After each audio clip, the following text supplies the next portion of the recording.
So the other day, I got a question from a recruit asking me, based on his situation, what I would do or what he should do.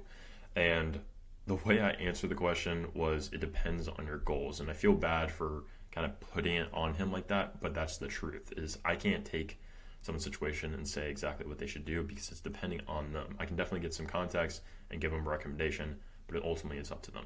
And so today I want to talk about how to define your goals in recruiting, why it's so important, so that way you can make the best decision for you, so that way you don't have those times where you're confused and feel like you need an answer from someone to make a decision. So if you don't know who I am, I'm Trent Lohr. I'm a former college quarterback. Now I help families with your first scholarship.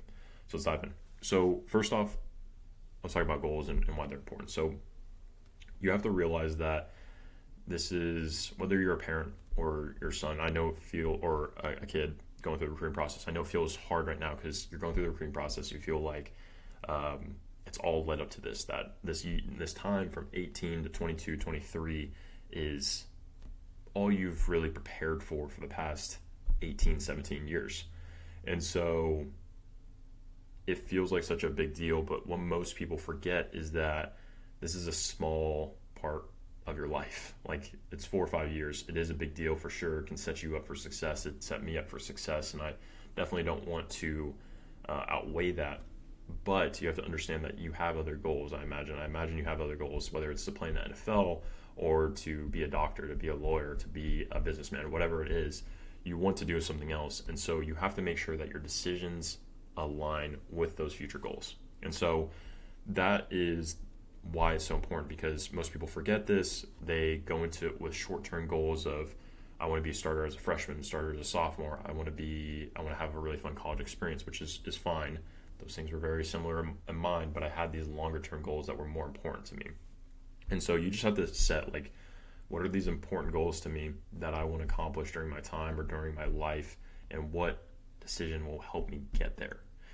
So that's why it's important. And now how you define these goals and how you make decisions based on them is you just look at the situations and see which one is most likely to help that happen. I'll give some examples because it's much easier that way. But for example, anybody that says they're NFL, like their number one goal is to go into the NFL, then the whole goal of like going to the highest school you can possible makes the most sense, because everybody knows Power 4 programs produce the most NFL kids. Group of 5 programs produce the second most NFL kids. Like, I know everybody says D2 has ballers, kids from D2 get drafted like 4 or 5 or whatever the amount is, maybe it's 10 or 20, but your chances of going to the NFL dramatically drop. And the same with the NIA. I mean, like 2 or 3 get signed a year.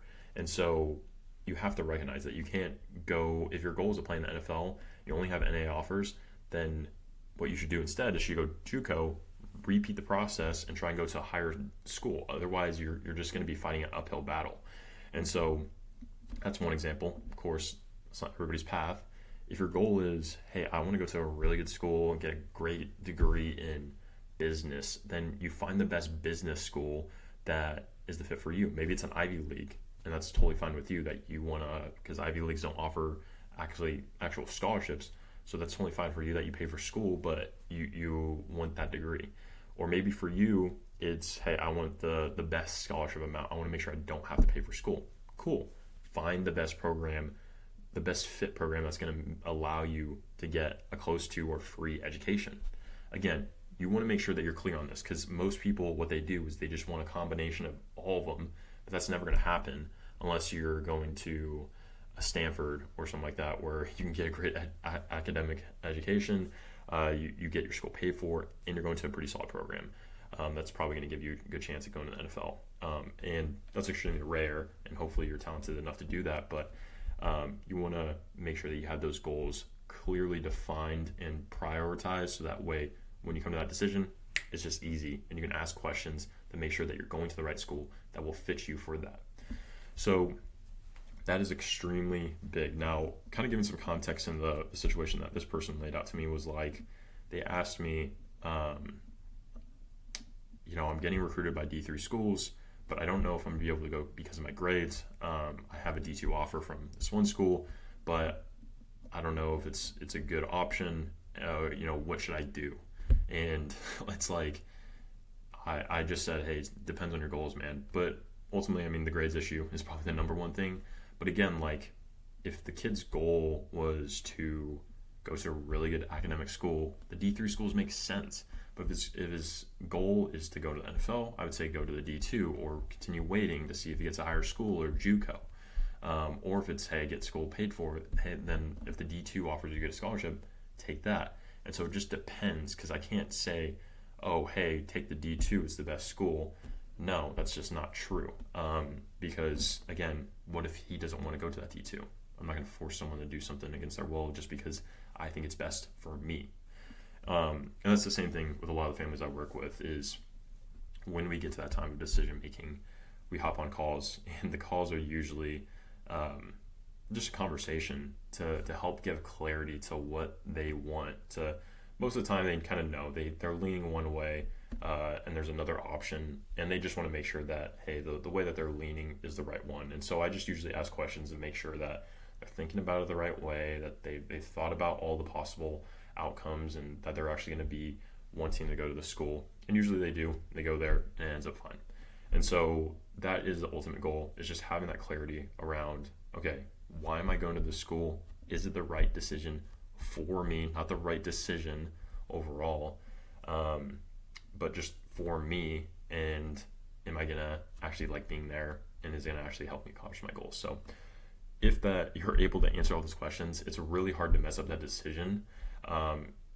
And I just think most of the time people don't ask themselves that question. They get too caught up in the emotional side of things, or they think best case scenario, I'm going to be, whatever gets played up in people's heads, which again, I'm not blaming anyone.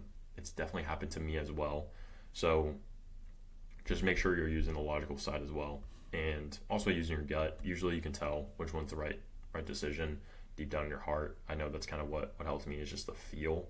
You actually use some feel in the process, and that ends up helping you make a really good decision. So make sure to ask yourself some questions, dive deeper into it, don't rush into it, and ultimately, as long as you make sure that school is aligned with what you want out of a school, with what you want to do, then that decision should be fine. So hopefully this helped.